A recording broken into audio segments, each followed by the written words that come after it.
I'd like to tell you about the strangest secret in the world. Not long ago, Albert Schweitzer, the great doctor and Nobel Prize winner, was being interviewed in London, and a reporter asked him, "Doctor, what's wrong with men today?" The great doctor was silent a moment, and then he said, "Men simply don't think." And it's about this that I want to talk with you. We live today in a golden age. This is an era that man has looked forward, dreamed of, and worked toward for thousands of years. But since it's here, we pretty well take it for granted. We in America are particularly fortunate to live in the richest land that ever existed on the face of the earth, a land of abundant opportunity for everyone. But do you know what happens? Let's take 100 men who start even at the age of 25. Do you have any idea what will happen to those men by the time they're 65? These 100 men who all start even at the age of 25 believe they're going to be successful. If you asked any one of these men if he wanted to be a success, he'd tell you that he did. And you'd notice that he was eager toward life, that there was a certain sparkle to his eye, an erectness to his carriage, and life seemed like a pretty interesting adventure to him. But by the time they're 65, 1 will be rich, 4 will be financially independent, 5 will still be working, 54 will be broke. Now think a moment. Out of the 100, only 5 make the grade.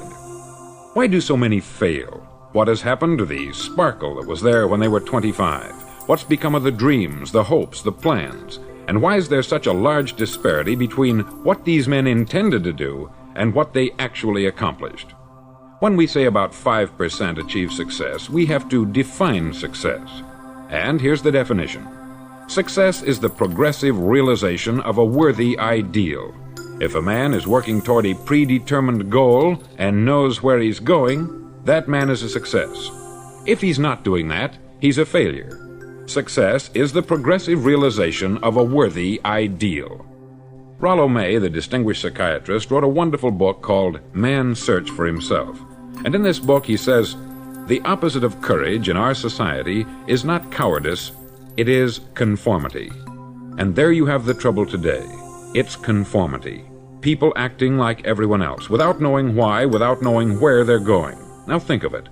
In America right now, there are over 14 million people 65 years of age and over, and about 13 million of these 14 million are broke.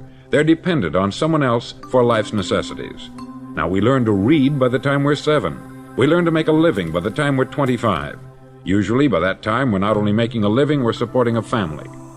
And yet, by the time we're 65, we haven't learned how to become financially independent in the richest land that has ever been known.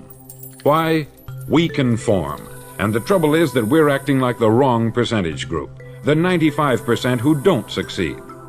Now, why do these people conform? Well, they don't know, really. These people believe that their lives are shaped by circumstances, by things that happen to them, by exterior forces. They're outer-directed people. A survey was made one time that covered a lot of men, working men, and these men were asked this question: why do you work? Why do you get up in the morning? 19 out of 20 had no idea. If you ask them, they'll say, everyone goes to work in the morning. And that's the reason they do it, because everyone else is doing it. Now let's get back to our definition of success. Who succeeds? The only man who succeeds is the man who is progressively realizing a worthy ideal. He's the man who says, I'm going to become this, and then begins to work toward that goal. I'll tell you who the successful people are. A success is the school teacher who's teaching school because that's what she wanted to do. The success is the woman who's a wife and mother because she wanted to become a wife and mother and is doing a good job of it. The success is the man who runs the corner gas station because that's what he wanted to do.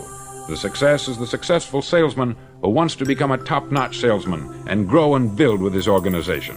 A success is anyone who is doing deliberately a predetermined job because that's what he decided to do deliberately. But only 1 out of 20 does that. That's why today there isn't really any competition unless we make it for ourselves. Instead of competing, all we have to do is create. Now, for 20 years, I looked for the key which would determine what would happen to a human being. Was there a key I wanted to know which would make the future a promise that we could foretell to a large extent? Was there a key that would guarantee a person's becoming successful if he only knew about it and knew how to use it? Well, there is such a key, and I've found it.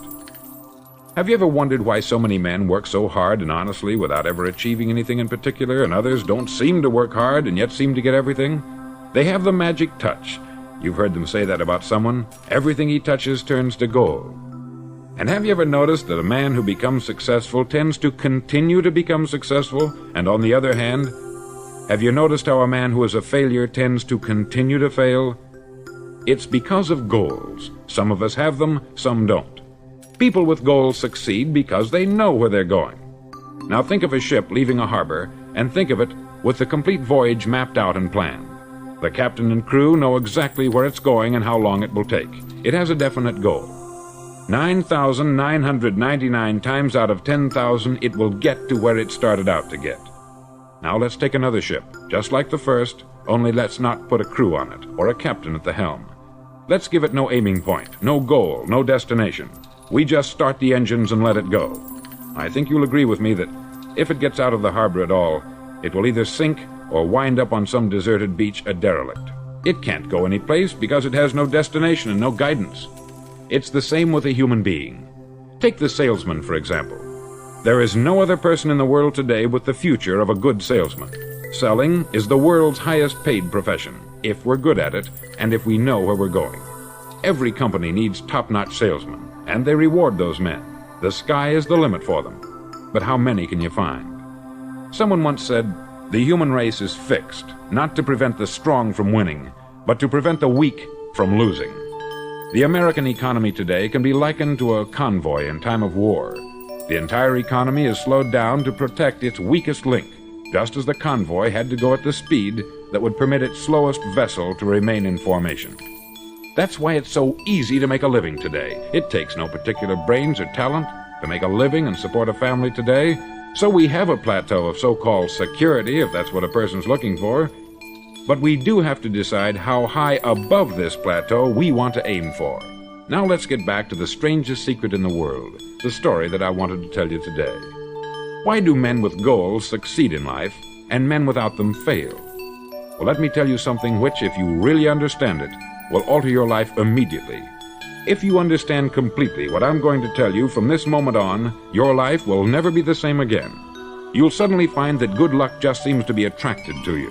The things you want just seem to fall in line. And from now on, you won't have the problems, the worries, the gnawing lump of anxiety that perhaps you've experienced before. Doubt, fear, well, they'll be things of the past. Here's the key to success, and the key to failure. We become what we think about. Now let me say that again. We become what we think about. Throughout all history, the great wise men and teachers, philosophers and prophets have disagreed with one another on many different things. It is only on this one point that they are in complete and unanimous agreement. Listen to what Marcus Aurelius, the great Roman emperor, said. He said, "A man's life is what his thoughts make of it." Disraeli said this, "Everything comes if a man will only wait. I have brought myself by long meditation to the conviction that a human being with a settled purpose must accomplish it, and that nothing can resist a will that will stake even existence for its fulfillment." Ralph Waldo Emerson said this, "A man is what he thinks about all day long." William James said, "The greatest discovery of my generation is that human beings can alter their lives by altering their attitudes of mind." And he also said, "We need only in cold blood act as if the thing in question were real, and it will become infallibly real by growing into such a connection with our life that it will become real. It will become so knit with habit and emotion that our interest in it will be those which characterize belief." He also said this, "If you only care enough for a result, you will almost certainly attain it. If you wish to be rich, you will be rich. If you wish to be learned, you will be learned. If you wish to be good, you will be good. Only you must then really wish these things, and wish them exclusively, and not wish at the same time 100 other incompatible things just as strongly." In the Bible you read, in Mark 9:23, "If thou canst believe, all things are possible to him that believeth." Dr. Norman Vincent Peale said this, "This is one of the greatest laws in the universe. Fervently do I wish I had discovered it as a very young man. It dawned upon me much later in life, and I've found it to be one of the greatest, if not my greatest discovery, outside of my relationship to God. And the great law, briefly and simply stated, is that if you think in negative terms, you'll get negative results. If you think in positive terms, you will achieve positive results. That is the simple fact, which is at the basis of an astonishing law of prosperity and success. In 3 words, believe and succeed. William Shakespeare put it this way: our doubts are traitors, and make us lose the good we oft might win by fearing to attempt. George Bernard Shaw said, people are always blaming their circumstances for what they are.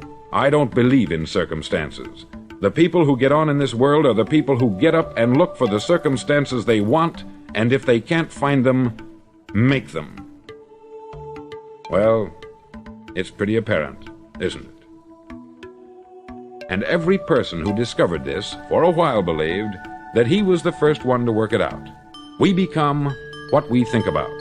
Now, it stands to reason that a person who's thinking about a concrete and worthwhile goal is going to reach it, because that's what he's thinking about. And we become what we think about.